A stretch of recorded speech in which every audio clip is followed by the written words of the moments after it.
Assalamualaikum warahmatullahi wabarakatuh. Kaum muslimin, kaum muslimah, selamat berjumpa kembali di channel kami. Dalam acara ini adalah kegiatan tausiah subuh yang diisi oleh Ustadz Ishaq Abdul Aziz di Masjid Al Islah Tunjung Muli, Kecamatan Karangmoncol, Kabupaten Purbalingga, Jawa Tengah. Mari kita ikuti bersama tausiah ini. Dan sebelumnya kami berharap Bapak Ibu, temanku semua untuk segera subscribe, like, komen, dan juga share. Mari kita ikuti bersama. Mudah-mudahan tausiah ini bermanfaat bagi kita semua menuju kebahagiaan dunia maupun akhirat. Selamat mengikuti. Assalamualaikum warahmatullahi wabarakatuh.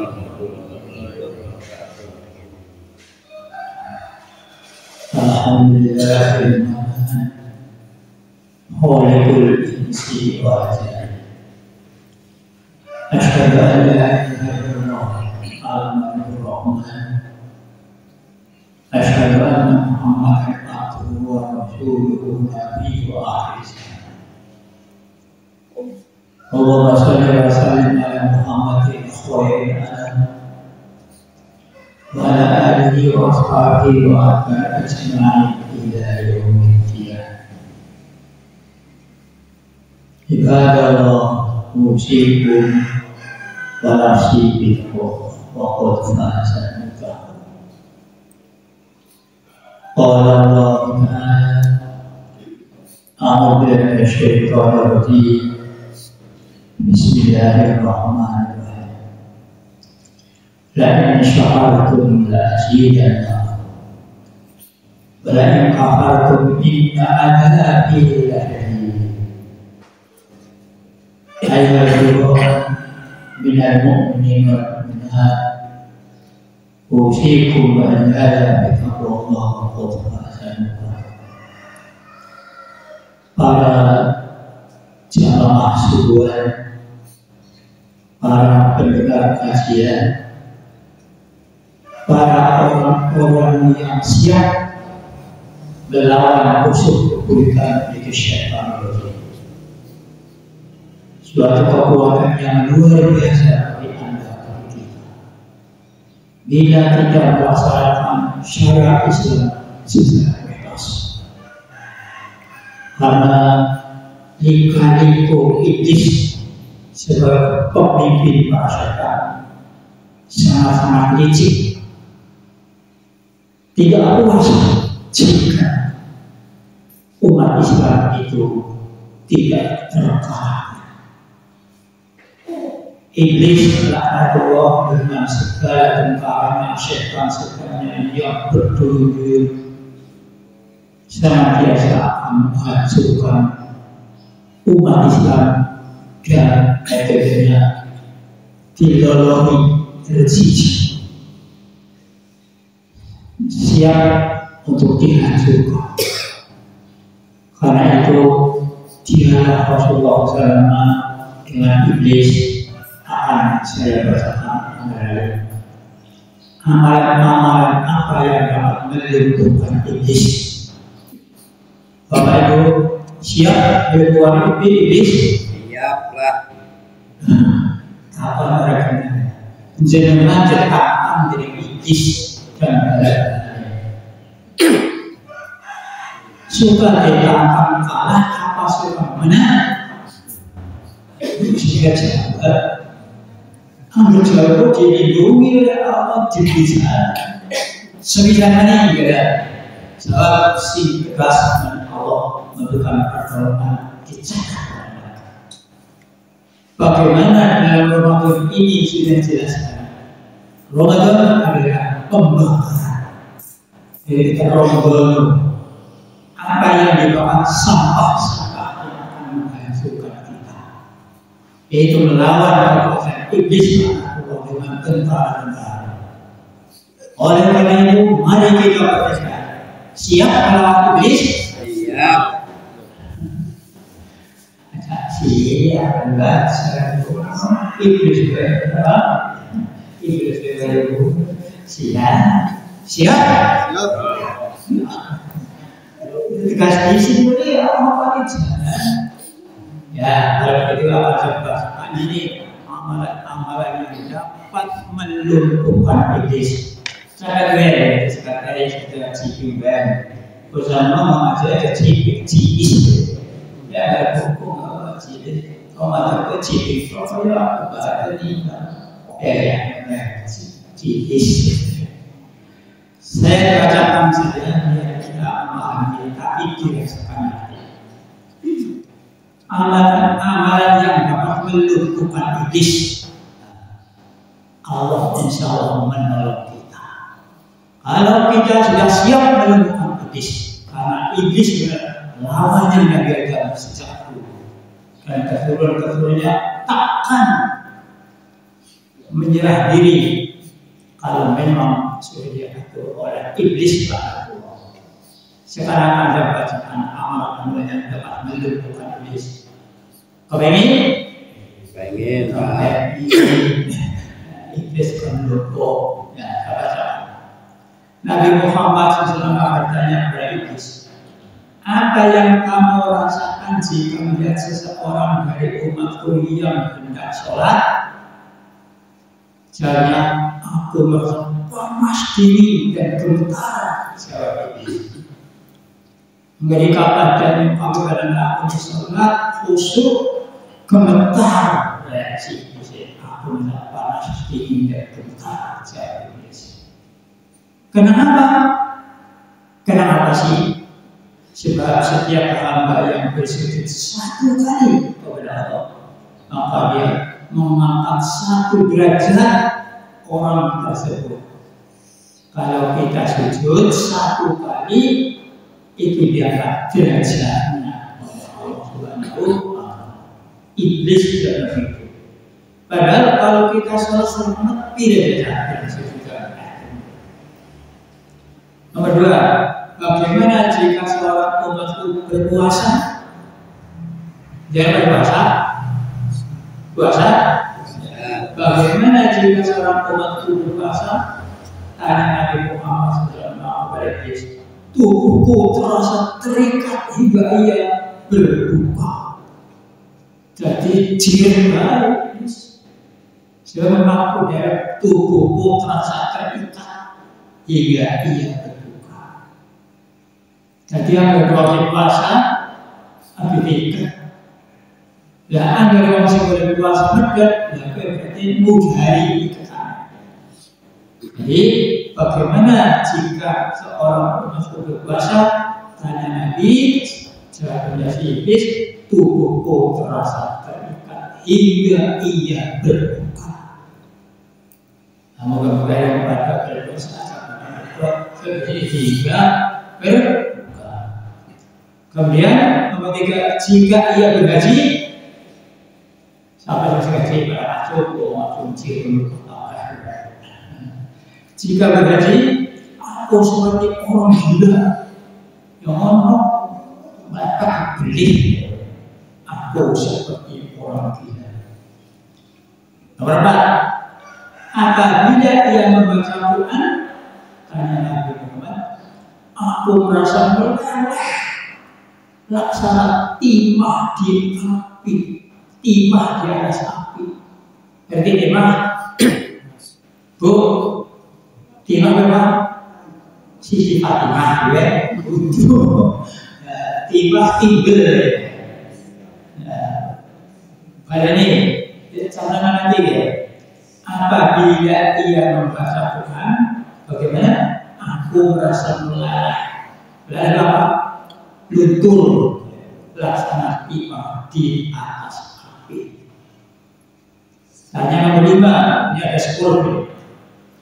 Jika ia bersedekah, itu sama saja ia meleleh tubuhku dengan gergaji. Ia luntur jadi korok. Jawab iblis. Ulangi, jika bersedekah itu sama saja ia membelah tubuhku dengan gergaji. Jawab iblis. Nah, mereka berkata bulan puasa yang baik, utawa pada urunan butuh utama, hancurkan gerejik si iblis. Mengapa bisa begitu? Jawabannya sebab dalam sedekah ada 4 keuntungan baginya. Jadi iblis juga jadi kayak corona, mikir, mungkin apa maksudnya?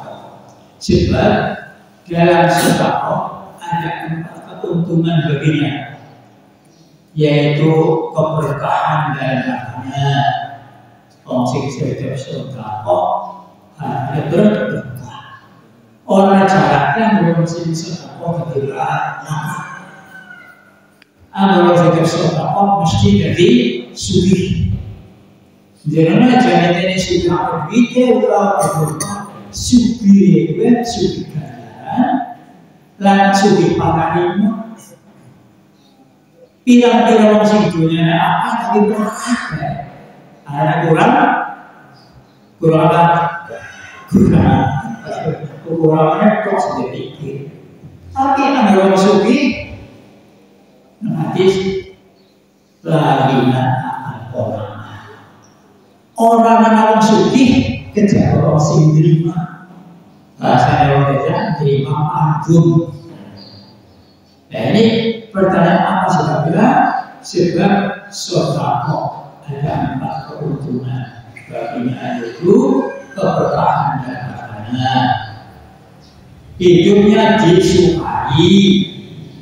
Sedekah itu telah menjadi hijab antara dirinya sama penyerahan, dan segala musibah akan terhalau dari dirinya. Ucap iblis. Ibu bapak mendengar, ya iblis ngomong yang pada ngomong sing asal orang tidak iblis boleh sahabat boleh ngomong asal ini wong sing pada melakukan sedekah sebab iblis, sebab dalam sedekah ada 4 keuntungan bagi orang sedekah. Catat ya, yaitu keberkahan dalam hartanya, berkah, hidupnya disukai.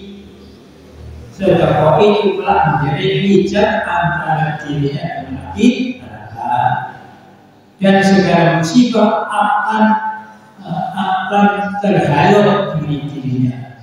Itu ucapan iblis. Berikutnya apa yang dapat mematahkanmu, apa yang dapat mematahkan pinggangmu, pinggangnya berikan tugel. Apa? Suara kuda dalam perang di jalan Allah. Ambil orang sama guna sejarahnya berlalu untuk mobil, tapi jangan gratisan si iblis ambil pada melakukan sesuatu sehingga. Nomor 7, apa yang dapat melelehkan tubuhmu? Melelehkan siapa? Melelehkan siapa? Luntur ya. Ada kuda benar, disiram batu, jadinya luntur. Melelehkan itu tobat orang yang bertobat. Ambil orang yang tobat tidak bisa. Sabi ini kehebatannya bagi orang Islam, tapi kehancuran bagi iblis. Kalau pada melakukan tobat, untungnya hiji dengan dosanya, lorone cita-cita surga, terus keberkahan itu. Tapi si iblis gelarnya luar biasa. Nah, ini jadinya mau tobat ke gelarnya iblis, tapi mendapat sesuatu untuk kita bersama orang yang berdosa. Kemudian apa yang dapat membakar hatimu?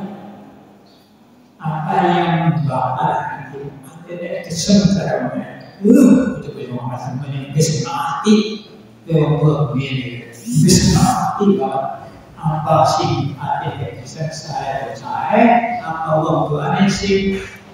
Saya orang Imam Adul orang bulan ini, kesenangan hati. Dan jaga baca. Oh, tiga segala hari itu. Oh ya kesini terus ya berasa. Apa yang dapat mempengaruhimu adalah istighfar sewaktu siang dan malam. Istighfar saja. Apalagi istighfar astagfirullahaladzim. Itu mana? Astagfirullahaladzim. Astagfirullahaladzim. Itu istighfar.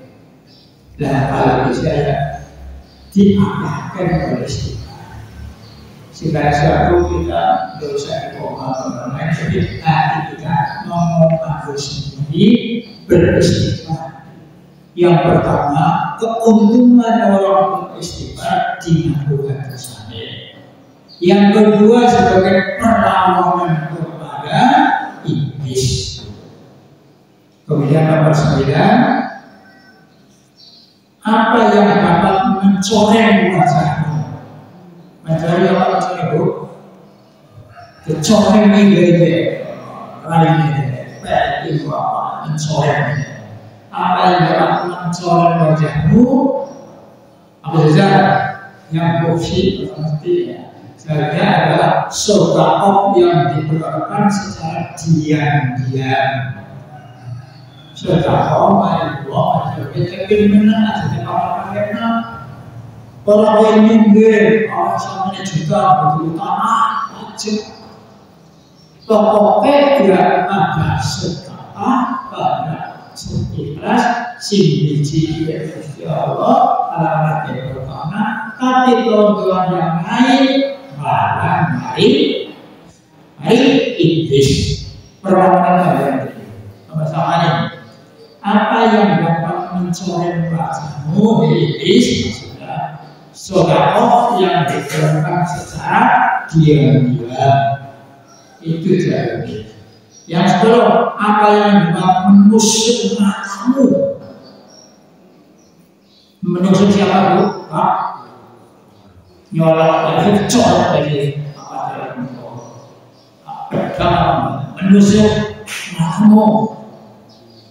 Dia ada bagian. Yang orang itu bagian manusia menjadi biasanya. Sholat fajar. Sholat fajar itu seperti apa? Sebelum sholat subuh. Ini pada fajar di sahur. Dan itu pusing lawan iblis. Pirang-pirang amal-amal sing ketigona. Tanya jawab Rasulullah. Ada iblis malah. Jadi hikmahnya belum ada ngaji, berarti apa iblis melawan iblis. Yang 11, apa yang bisa memukul kepalamu? Dicontoh sebagai pertum ya. Siapa sih tahu gendong das? Bagaimana? Aku tahu bis apa das gula kok api kok badan kasih. Cuma titik aja, udah banding dicokos dan aja. Tapi apa yang bisa mengukur kepalamu dari iblis sholat berjamaah. Nah, itu apa gaya sholat berjamaah. Sisi badannya mulai gambar, mulai hapus. Oh, masjid jamaah itu. Ngaji, jadi, bis pakai nasi api, bis adus, banyak badan. Melakukannya seperti benar sedikit, dicatat mereka di kulit bapak kasus satu sebesar 10. Gaya banget ya, jangan bilang sedikit gaya rakyat. Mengkotor secara. Jadi orang Jawa itu merasa iblis apa? Iblis ini dipukuli bandung yang lain. Nomor 11 kami, apa yang bisa memukul kamu sholat berjamaah. Nomor 12, apa yang paling mengganggumu? Tanya Nabi Muhammad. singgah banget jadi majelis para ulama. Majelis para ulama maksudnya wong-wong ulama sing pun dalam rangka memelihara ilmunya, dalam rangka berpikir memelihara umatnya. Ini ulama. Di Indonesia sudah terbentuk namanya MUI, Majelis Ulama Indonesia. Majelis Ulama Indonesia itu memikir agama Islam dengan tidak mewarnai suatu organisasi apapun, tapi lulus dan dibuktikan terbentuk. Saya termasuk dimasukkan MUI Purbalingga di bidangnya. Dulu di bidang pengawasan, sekarang di bidang yang lain. Majelis Ulama Indonesia di Kabupaten Purbalingga. Majelis Ulama adalah yang selalu mengganggu bagi iblis. Bagaimana cara memakan pengembangan kepingin dengan kanan kiri dan jari strategis. Siapa sih berempat anggota keret, akhirnya iblis. Siapa sih boleh makan anggota cekik? Ada sih pada cekik. Ya kalau bisa aja pada iblis karena makannya itu adalah dengan tangan kiri dan jari strategis. Di manakah kamu menaungi anak-anakmu di auto di pada musim panas, tanya Nabi Muhammad SAW, di bawah kuku manusia. Ya saya ingin gue buangi di bawah kuku manusia. Macam tu saya ingin salah pada kenok kok umai iblis. Kalau Indonesia bisa ciri seperti ini begitu namanya iblis. Ulangi, di manakah kamu menaungi anak-anakmu? Anak-anak gemek, enggaknya dalam kuku-kukunya manusia. Jadi aku jangan kuku tetapi lain sebagai pegawai menggoreng anak-anak iblis. Ini adalah rahasia iblis yang diungkapkan kepada Nabi Muhammad SAW. Itu. Kemudian penggalan dalam amanah Nabi Muhammad SAW dan iblis tersebut menginformasikan kepada kita bahwa ternyata banyak amalan yang dapat melumpuhkan iblis dan bagaimana. Kita lagi mencatat penggalan dialog antara Nabi Muhammad SAW dengan iblis tersebut menginformasikan kepada kita bahwa ternyata banyak amalan yang dapat melumpuhkan iblis dan bagaimana. Sayangnya di antara kita sering kali lalai dan mungkin juga tidak mengetahuinya, sehingga kita malas melakukan amalan tersebut sebagai bentuk perlawanan atas musuh bebuyutan manusia yang bernama iblis. Begitu adalah beberapa amalan yang dapat melumpuhkan iblis secara penjelasan masing-masing. Saya maksud sangat bermanfaat kalau kita mengerti dalam kelemahan musuh. Jadi kita adalah diberi kekuatan Allah dalam rangka melawan iblis. Maka begitu dengan ketaatan kepada Allah, insya Allah iblis akan hancur. Setiap hari kita membaca doa, A'udzubillahi minasyaitonir rajim. Aku mohon perlindungan kepada Allah dari godaan setan yang terkutuk. Setiap saat kita berdoa dan perjalanan ini yang dimalaikan oleh iblis kepada Nabi Muhammad sebagai pembagian kita untuk siap melawan iblis sampai manapun yang istiqomah di jalan bulan Ramadan setiap tahunnya ini adalah sebagai bulan kontrol kita.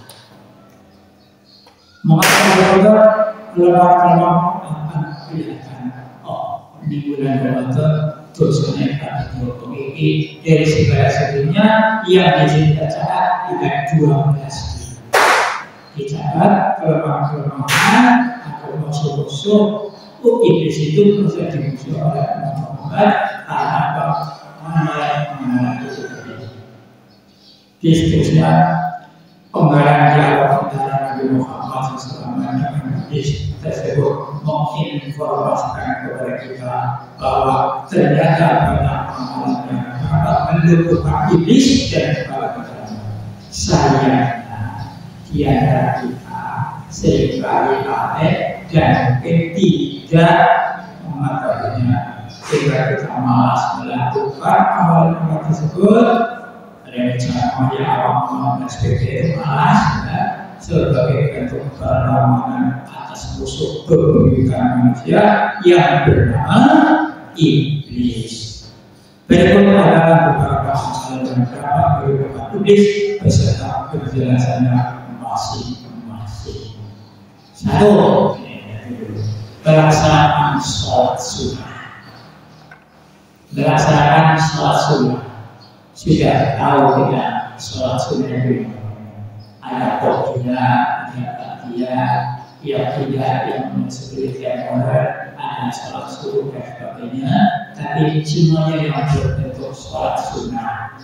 Bagaimana yang telah disebutkan sebelumnya, iblis merasa panas dingin menghadapi orang yang gemar melakukan sholat sunnah.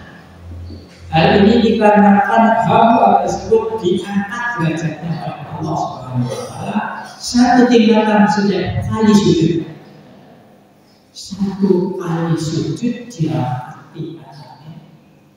Pada momentum anggar sholat pilihan sujudan, anggar sholat surat sering dihitung jajan jenama momentum sholat iya dihitung sholat sunnah dia ada Tuhan dia, Tuhan dia, sing baca dia, jajan itu menpuas kok ya tujuan ini. Nah, kalau sekarang sujud dia, dojo, orang siapa tahu sholat dia, udah sholatnya dombongan, tapi menurut sholat zikro itu orang jalan. Nah, itu. Ayo sini, pokoknya masjid bareng-bareng Bismillah melawan iblis dengan saat itu. Jadi sebelum kami menjadi orang yang berhidayah Allah Subhanahu wa Ta'ala. Tentang hal ini, hadis berikut layak kita renungkan. Ayo kita renungkan sehingga kita gemar melaksanakan sholat sunnah sebagai gempuran dahsyat bagi bangsa iblis dan sekutunya. Ada Muhammad setelah bersabda yang artinya hadis yang Muslim itu begini. Ada Muhammad setelah bersabda kamu harus banyak bersujud sebab setiap kali kamu bersujud kepada Allah dia pasti mengangkat satu derajatmu dan menghapus satu kesalahan.